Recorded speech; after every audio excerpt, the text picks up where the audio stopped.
कहानी की शुरुआत में हमें विल और डॉन नाम के हस्बैंड वाइफ को दिखाया जाता है जो दूसरे शहर जा रहे होते हैं क्योंकि वहां पर विल की जॉब लगी है। दरअसल इन दोनों की फाइनेंशियल कंडीशन ठीक नहीं होती, इन्हें पैसों की जरूरत होती है। यहाँ डॉन की भी जॉब छूट गई है और विल को, जिससे कि जॉब छोड़े कई साल हो गया है, उसे ऑफिस जाकर पता चलता है कि जो पोस्ट उसे मिलने वाली है वो असल में उसके बॉस ने किसी और को दे दी।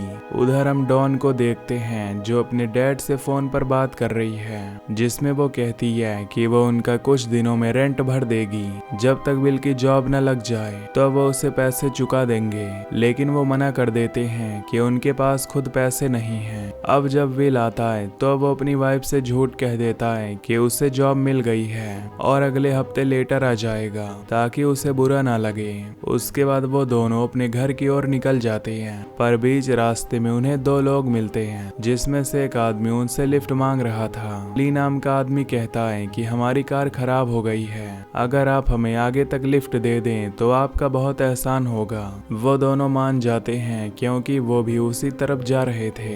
अंदर बैठने पर वो आदमी बताता है कि ये मेरी बहन शेरिल है। उसके बाद ये लोग निकल जाते हैं अपनी मंजिल की ओर, लेकिन इन चारों को इस बात का अंदाजा नहीं है कि आगे जाकर इनकी किस्मत इन्हें किस मोड़ पर लाकर खड़ा करने वाली है। कुछ देर ये पेट्रोल पंप पर रुकते हैं जहां पर ली पेट्रोल के पैसे पे कर देता है, जिसे देखकर विल थैंक यू कहता है। उन्हें उस दौरान उसके पास एक मैसेज भी आता है जो उसी ऑफिस मैनेजर का था, जो उसे कहता है कि मैंने बहुत कोशिश की तुम्हारे लायक कोई जॉब ढूंढने की, लेकिन कोई भी जॉब नहीं मिली। अब विल बहुत ही निराश हो जाता है और चुपचाप कार में आकर बैठ जाता है। कुछ ही देर में अंधेरा हो जाता है और सभी लोग सो जाते हैं सिवाय विल के, जो कि ड्राइव कर रहा था। पर वह उनकी ओर देखकर यही सोच रहा था कि आखिर वो ये सच अपनी पत्नी को कैसे बताए। लेकिन इतने में कार के सामने कुछ आ जाता है और वो डिसबैलेंस हो जाती है। सभी फौरन उतरते हैं और देखते हैं कि वहाँ पर एक बूढ़ा आदमी है जिसकी ठंड के मारे हालत खराब है। वो उसे तुरंत ही अंदर बैठाते हैं और ली के जेब को चेक करता है, जिसमें उसे उसके आईडी कार्ड से पता चलता है कि उसका नाम जोनाथन है।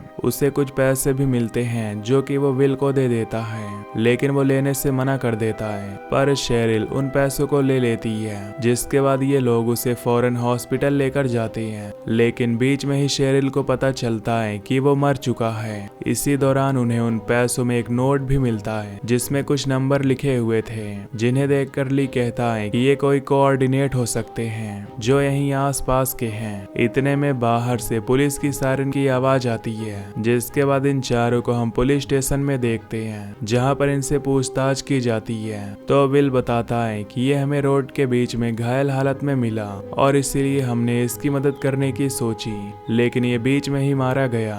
तो एक पुलिस वाला बोलता है कि क्या तुम्हें ये चीज अजीब नहीं लगी, इसके पास कोई भी आईडी नहीं है तो ये फिर वहां तक ड्राइव करके पहुंचा कैसे। तो ली कहता है कि इस बारे में हमें कुछ भी नहीं पता और अब हमें जाना होगा, लेकिन वो उन्हें जाने से मना कर देता है क्योंकि बाहर तेज बर्फबारी हो रही है, इसीलिए उन्हें कुछ टाइम बाद यहाँ से निकलना होगा। अब चारों एक कैफे में बैठकर यही सोच रहे होते हैं कि आखिर ये बंदा कौन था। इतने में शेरिल बताती है कि सालों पहले 7 लोगों की गैंग हुआ करती थी जो बैंक को लूटा करती थी। बहुत सालों तक ये लोग कामयाब रहे, लेकिन फिर एक दिन इनके बीच में ही कुछ अनबन हो गई, जिससे कि कुछ सालों के अंदर पुलिस को एक एक करके सभी बंदों की लाशें अलग अलग जगह पर मिलने लगी और इन्होंने जो लास्ट चोरी की थी वो $4 मिलियन के सोने के सिक्कों की थी। और इस गैंग का इकलौता मेंबर जो अभी बचा हुआ था वो था जोनाथन। ये सुनकर सभी हैरान हो जाते हैं। वहीं डॉन पूछती है कि वो सोने के सिक्कों का क्या हुआ, तो शेरिल बताती है कि वो पुलिस को आज तक कभी नहीं मिले। सभी के मन में अब एक ही सवाल आता है कि क्या वो कोऑर्डिनेट हमें कुछ बताने की कोशिश तो नहीं कर रहे। तो विल फौरन ही उस नोट को लेता है और बड़े ही ध्यान से देखना शुरू कर देता है और ली कहता है कि अगर वो सच में 4 $4 मिलियन के होंगे तो हम चारों के हिस्से में $1 मिलियन आएंगे। हमारी सारी मुश्किलें खत्म हो जाएंगी। सभी को इसे ढूंढना चाहिए। लेकिन विल का मानना था कि बाहर मौसम बहुत ही ज्यादा खराब है, ऐसे ही जंगल में जाना सही नहीं है। उसकी बात सुनकर ली बोलता है कि लगता है कि तुम कोई एक्सपर्ट हो। तब डॉन बताती है कि ये पहले फॉरेस्ट डिपार्टमेंट में काम कर चुका है, इसे अच्छे से पता है कि कैसे वहाँ पर सरवाइव किया जा सकता है। अब ये सुनकर ली बहुत खुश होता है क्योंकि इससे उन्हें काफी फायदा होने वाला था। अब शेरिल एक जीपीएस डिवाइस में उस कोऑर्डिनेट को चेक करती है, जिससे उन्हें पता चलता है कि ये जगह यहाँ से 30 किलोमीटर दूर है। लेकिन विल अभी भी तैयार नहीं होता। अब सुबह होने पर वो दोनों डिसाइड करते हैं कि वो जाएंगे, इसलिए वो ली और शेरिल के रूम के गेट को नॉक करते हैं, लेकिन वो गेट खोल ही नहीं रहे थे। तब विल कहता है कि शायद वो लोग हमसे पहले ही चले गए क्योंकि उनके पास जीपीएस था। लेकिन इतने में वहां पर वो देखता है कि दूर से वो दोनों उनकी ही तरफ आ रहे हैं। पास आकर वो बताते हैं कि वो कुछ डिवाइस को खरीदने गए थे जिससे उन्हें सिक्कों को ढूंढने में मदद मिल सके, लेकिन वो कहीं मिले ही नहीं। अब इसके बाद वो चारों इस रोड को पकड़कर आगे उस जगह की ओर निकल जाते हैं। अब कई घंटों ड्राइव करने के बाद विल अपनी कार को सड़क के किनारे रोक देता है, जिसके बाद वो लोग कुछ जरूरत के सामान को ले लेते हैं। वहीं ली एक फ्लेयर ले लेता है, जिसके बाद ये जीपीएस को फॉलो करते करते चलना शुरू करते हैं। पर कुछ ही देर बाद इन्हें ज्यादा बर्फ मिलने लगती है, जिसमें शेरिल गिर भी जाती है। इसलिए ली कहता है कि हमें पेड़ की टहनियों को जूतों में बांध लेना चाहिए, जिससे कि चलने में आसानी होगी। अब इसके बाद वो चाकू भी निकालता है, जिसे देखकर विल हैरान हो जाता है कि इसके पास चाकू भी है। लेकिन फिर वो इन पैरों में टहनियों को बांध लेते हैं और शेरिल के बताए हुए रास्ते पर आगे की ओर चलना शुरू करते हैं। अब ठंड बहुत ही ज्यादा पड़ रही है, इन्हें एक ही दिन में कुछ करना होगा, वरना ज्यादा दिन अगर ये चलते रहे तो इनकी ठंड की वजह से मौत भी हो सकती है। कुछ दूरी के बाद सभी अपनी टहनी उतार देते हैं क्योंकि अब रास्ता बिल्कुल प्लेन था। इसी बीच विल के पैर की उंगली में चाकू घुस जाता है, पर वो किसी को कुछ बताता नहीं, आगे चलने लगता है। पर तभी इनके सामने खाई आ जाती है जो कि बहुत बड़ी थी, यानी ये रास्ता यहीं पर खत्म हो जाता है। अब ये देखकर डॉन को बहुत गुस्सा आता है और वो शेरिल से जीपीएस छीनकर खुद देखने लगती है। लेकिन इसी दौरान उसका पैर स्लिप हो जाता है, लेकिन इतने में शेरिल उसका हाथ पकड़ लेती है और फिर सभी आकर उसकी मदद करते हैं, जिससे कि डॉन की जान बच जाती है। लेकिन वो ऊपर आते ही रोना शुरू कर देती है और विल के गले लग जाती है। उसका कहना था कि उस जीपीएस में एक मार्क दिख रहा है, लेकिन उसने फिर भी वो हमें नहीं बताया। तो शेरिल गुस्से में कहती है कि मुझे एक लाइन दिखी जिससे मुझे लगा कि शायद आगे कोई नदी होगी। इतने में विल गुस्से में कहता है कि ऐसे तुक्के लगाने से हम आगे नहीं बढ़ सकते, तुम्हें अपना थोड़ा दिमाग तो लगाना होगा। ये बात उसे इतनी खटकती है कि वो अपने भाई से कहती है कि हमें जितनी जल्दी हो सके इन दोनों को छोड़ना होगा, ये भरोसे के लायक नहीं है। इतने में वहाँ पर विल आकर कहता है कि वो जीपीएस मुझे दे दो, मैं सही रास्ता बताता रहूंगा, लेकिन वो देने से मना कर देती है। तब विल कहता है कि हमें नीचे जाने का रास्ता देखना चाहिए, शायद कुछ मिल जाए। खैर अब ये सभी इस खाई को भी पार करने को तैयार थे क्योंकि बात पूरे $4 मिलियन की है। पर विल इस बात से कुछ खास खुश नहीं था। यहाँ उन लोगों के बीच डिसाइड होता है कि हम आधा घंटा चलेंगे, अगर रास्ता नहीं मिला तो फिर तुम रास्ता बताना और सभी उसे फॉलो करेंगे। फिर ये नीचे की ओर जाने लगते हैं। अब इन्हें चलते हुए 2 घंटे हो चुके थे, इसलिए विल का सब्र टूट जाता है और ली से कहता है कि हम तुम्हारी बहन की जिद की वजह से खुद की जान नहीं गंवा सकते। ये सुनकर शेरिल अकेले ही आगे की ओर जाने लगती है तो ली उसे रोकता है, पर वो उसे ही थप्पड़ मार देती है और कहती है कि वो जो कुछ भी कर रही है अगर उसे उसके साथ जाना है तो चले, वरना वो सारा खजाना खुद ही रख लेगी और किसी को नहीं देगी। उसकी बातें सुनकर डॉन को पता चल जाता है कि ये लड़की सही नहीं है, वो सारा सोना खुद ही हड़पना चाह रही है। इसलिए वो विल से सही मौका देखकर यहाँ से बाहर निकलने को कहती है। वो कुछ घंटे और चलते हैं और इस बीच डॉन को एक कॉटेज दिखता है, इसलिए सभी फौरन उसके अंदर चले जाते हैं। वहाँ जो भी खाने पीने का सामान था वो उसे खाने लगते हैं और आग भी जलाते हैं। लेकिन इतने में उन्हें बाहर से किसी की गाड़ी की आवाज आती है। जब गेट खुलता है तो वहां उन्हें बाहर घर का ओनर दिखाई देता है जिसके हाथ में बंदूक थी। वो इन लोगों को देखकर कहता है कि तुम लोग मेरे घर का लॉक तोड़कर अंदर घुस गए। विल उसे बताता है कि वो लॉक मैंने ही तोड़ा है क्योंकि हम लोग जंगल में फंस गए थे। लेकिन वो इंसान कहता है कि क्या तुमने मुझे बेवकूफ समझा है? तुम किसी मकसद से यहाँ इस जंगल में आए हो, मुझे सब पता है। वो गुस्से में विल के पेट पर वार करता है जिससे कि डॉन डर के मारे उसे सब कुछ बता देती है और उसे वो कोऑर्डिनेट भी बता देती है जो चीज शेरिल को पसंद नहीं आती।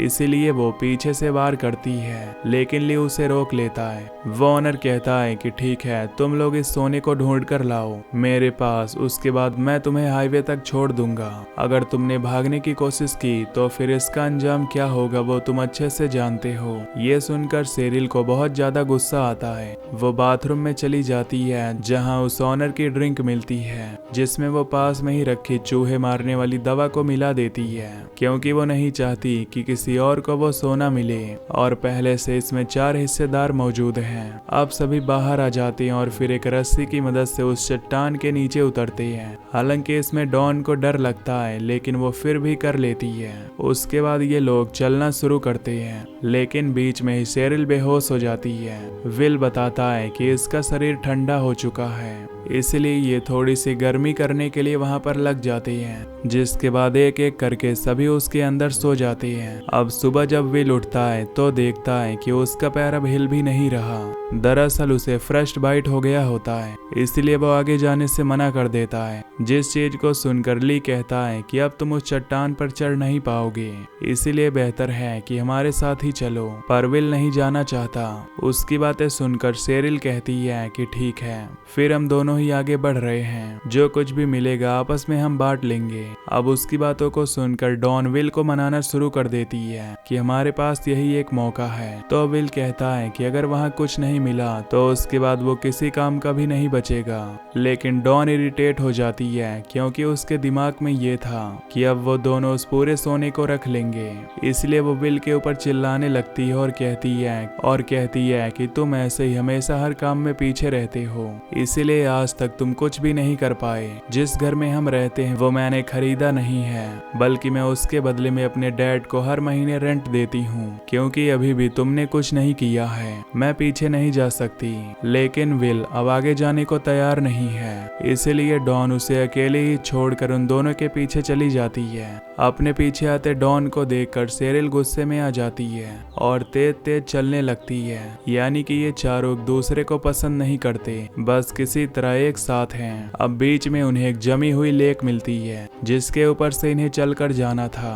उधर हम देखते हैं कि विल उस चट्टान तक पहुंच चुका था पर उसे ऊपर चढ़ने में दिक्कत होती है। इधर तीनों ने लेक को पार कर लिया है और अब शेरिल को जीपीएस से पता चलता है कि वो सोना यहीं कहीं आस पास ही है। वो 3-4 जगह खुदाई करते हैं और उसके अंदर उन्हें एक बॉक्स मिलता है जिसे जंजीरों से बांध कर रखा गया था और उसे खोलने पर उसके अंदर उन्हें सोने भरे हुए मिलते हैं, जिसे देखकर सभी बहुत खुश होते हैं। फाइनली उन्हें वो सामान मिल गया था। अब सारे कॉइन को अपने पास रखने लगते हैं। डॉन अपने ग्लव्स में उन सिक्कों को छुपाने लगती है, जो बात शेरिल को अच्छी नहीं लगती। उधर हम देखते हैं कि विल जैसे तैसे करके उसी घर के पास पहुंच जाता है, पर अंदर जाकर उसे ऑनर की लाश मिलती है, वहां रखे चूहे मारने वाली दवा भी। उसे पता चल जाता है कि ये काम जरूर शेरिल का है क्योंकि आखिरी बार वही वॉशरूम गई थी। अब ये देखकर उसे समझ आता है कि वो उस सोने को पाने के लिए किसी भी हद तक जा सकती है, यानी कि डॉन की भी जान खतरे में है। वो फौरन एक बंदूक लेता है और उस लेक तक पहुंचने का मैप निकालता है, जिसके बाद बाहर पड़ी स्नोमोबिल को लेकर वो निकल जाता है। पर यहाँ डॉन को जाता देख शेरिल उसके पीछे से उसे मारने के लिए आती है, पर इतने में वो डॉन को उसे धक्का देकर आगे चली जाती है। अब डॉन भी चल नहीं पा रही थी। जैसे तैसे वो उस बॉक्स को लेकर आगे की ओर आ रहे थे, तब ली अपनी बहन से कहता है कि तुम्हें चलना होगा, मैंने स्नोमोबिल की आवाज सुनी है, शायद ऑनर यहाँ पर आ रहा होगा। शेरिल कहती है कि वो नहीं आएगा क्योंकि मैंने उसे मार दिया, पर अब तुम्हें डॉन को भी मारना होगा क्योंकि उसने मुझे मारने की कोशिश की और और हमारा सोना लेने के लिए भी। अब यहाँ इनकी खुद की हालत खराब हो गई थी, लेकिन अभी भी इन्हें सोने की पड़ी है। इसलिए ली डॉन के पास जाता है और मदद मांगता है, लेकिन वो उस पर फ्लेयर तान देती है और कहती है कि अगर हमने किसी की मदद की तो हम खुद ही मारे जाएंगे। इसलिए ली फिर से शेरिल के पास जाता है, लेकिन तब तक वो ठंड के कारण मारी जा चुकी थी, जिससे कि ली को डॉन पर बहुत गुस्सा आता है। वो उसके पीछे जाने लगता है उसे मारने के लिए, और यहाँ लेक तक विल भी पहुंच चुका था। वो स्नाइपर से ली के ऊपर निशाना लगाता है, लेकिन मिस हो जाता है, जिससे ली को पता चल गया था कि उस पर गोलियां चल रही हैं। पर तभी अचानक से वहां पर ली आता है और उसके ऊपर चाकू से हमला कर देता है, पर डॉन उसके मुंह पर पत्थर से वार करती है और खुद को छुड़ा लेती है।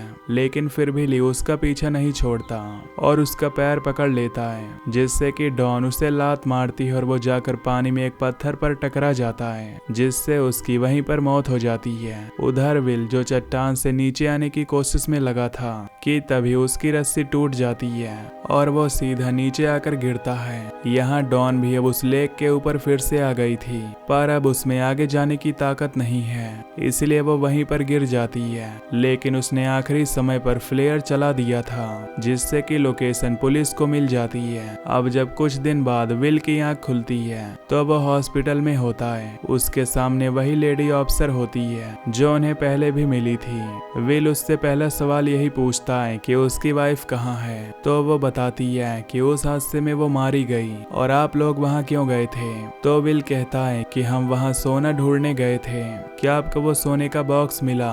तो वो ना में जवाब देती है, पर बाहर आने पर वो लेडी किसी को कॉल करके कहती है कि उस ऑनर की और इन 3 लोगों की लाश को ठिकाने लगा दो, जो कुछ भी मिला है उसको छुपा लो, शाम में डिसाइड करते हैं कि आगे क्या करना है। यानी कि जिन्होंने अपना सब कुछ लगा दिया, विल ने अपनी पत्नी खो दी, ली ने अपनी बहन, पर वो सोने के सिक्के किसी और को मिले जिन्होंने कुछ भी नहीं किया। इसलिए ज्यादा लालच आपको चीजें गंवाने पर मजबूर कर देती है। और इसी के साथ ये मूवी यहीं पर एंड हो जाती है। तो दोस्तों, अगर आपको ये मूवी की एक्सप्लेनेशन पसंद आई हो तो वीडियो को लाइक और चैनल को सब्सक्राइब कर देना। Till then take care, love you, bye bye.